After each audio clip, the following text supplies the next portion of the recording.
Okay.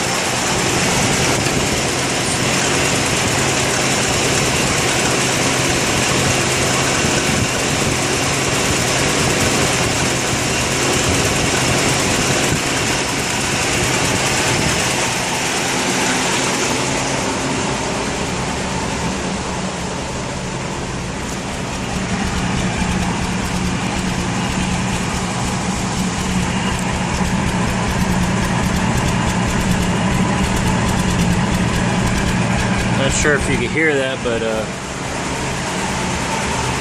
I think I got a sticky valve problem.